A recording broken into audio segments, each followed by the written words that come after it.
Welcome back to Talking Sense, and we have been talking about digital and business. Vera. Yes. In my office, Yes. we have an amazing lady, Yes. and she has such an awesome eye for thrift clothes that are beautiful and amazing. And one thing I love about what she does is that she makes sure that those clothes are well ironed, cleaned and well ironed. Tell me more about that and presenting it on social. So in this day and age, there's a lot. I can't even begin to start counting the number of Instagram pages I've seen that are selling thrift clothes. And then it's a cutthroat market. Women love to shop. It's impulse buying. I'll see something for 300 bob. I wouldn't even think about it as 300 times 5 is 1500. Oh my God, a dent on my pocket. I'll think about it as 300 shillings and it looks cute. So on this space, how do you stand out? Some would prefer, there has to be an aesthetic to you. There's a method to the madness. So if you just you've been given clothes from your supplier in Gikomba, you take it, lay it on the floor with the wrinkles and everything, with the dirt and stains, and you put it on social media with a low quality camera, the possibility of people passing through your stuff is quite high. No matter how much you've maybe put a couple of cents behind the posts, or you've gathered a lot of your friends to talk about it and share, comment. Presentation is everything. Right. You have to start identifying yourself as a brand beyond your clothes. How do you want to present it? On a mannequin, behind a bright wall? Then the human mind thinks, oh, it's bright, it has to be beautiful. It's in a well-lit area. The presentation is very nice, it's clean, there's no random, bad dirty wall or a random dirty shoe next to that dress. So if I hear what you're saying, our social media, your business social media, needs to be presentable. Yes. We need to put a lot of thought behind the brand, the look, the feel. Yes. Okay. It's how people perceive you. If you walk into a room with stains of Colgate on your mouth and your shoes are dirty, many people are not likely to take you seriously.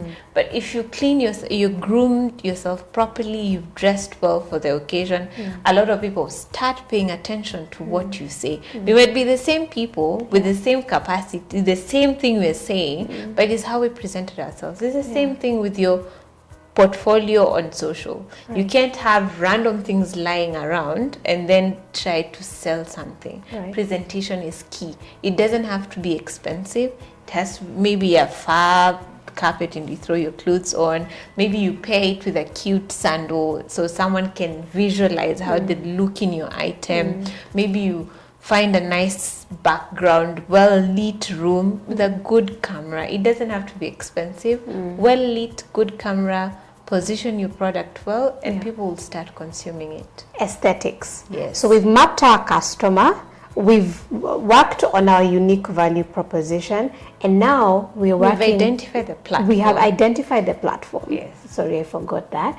And then we've identified the unique value proposition, and then now we are building the brand, ensuring that aesthetics are working and presentable to our potential clients. Yes. But I'm doing all that and I can't see many people sharing. I can't see many double likes. I'm wondering what is going on. Building a portfolio of a business has to start from somewhere. So if you're selling clothes, have you told your friends? Have you asked people to share your page? Just like we're doing in Centonomy, you're building content, but you're calling on to people to share. So in the beginning, it will probably have to be your friends, families, people your partners. You will share your business on WhatsApp and say, check me out on Instagram. So that's the kind of thing you have to start doing. You have to start putting yourself out there. Before you know it, you'll get to 100 likes. And people actually look at those numbers. They will look at your numbers. They will look at who's liked. And is anyone even commenting? Yeah, so you have to start rallying your troop to your pages. Is there a problem Yes. if my posts are not being commented?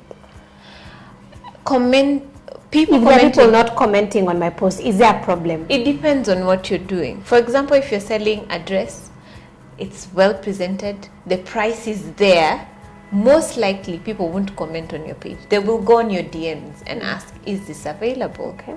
Is it available? Can it be delivered to me? They won't go on your comment section. They will direct message you.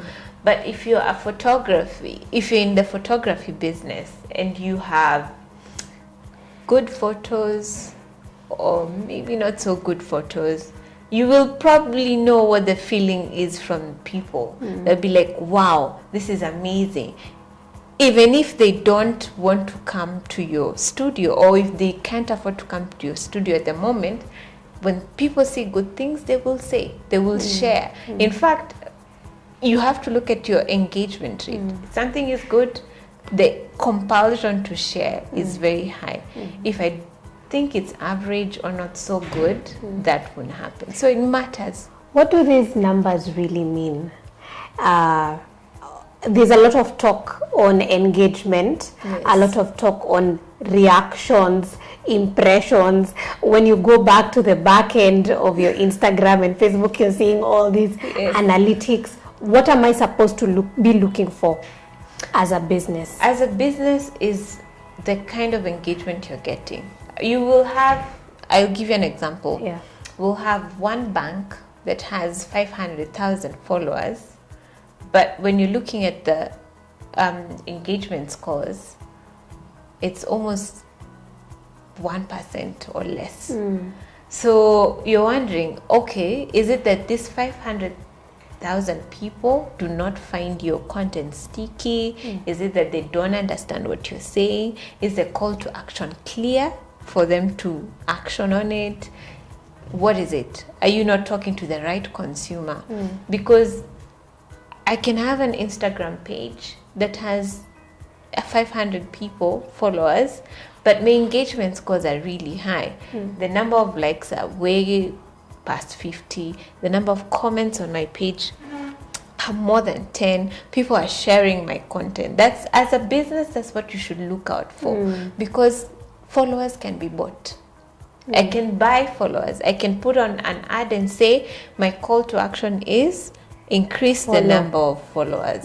Yes, and the ads will be served and people will follow. But if the people on your page have followed you through an ad and there's nothing for them on the page, they will not engage with you. They will just stick there. Yes, they will not engage. They will stick there, or maybe even unfollow and move on with their lives. Yes. Today we've talked about key things you need to go and do on your business pages. It doesn't matter what your business is, whether it's a grocery shop or a photography or the Mtumbash business we just talked about. What other key businesses am I seeing? What are you guys doing? Go and check out your page. Find out, is it presentable enough?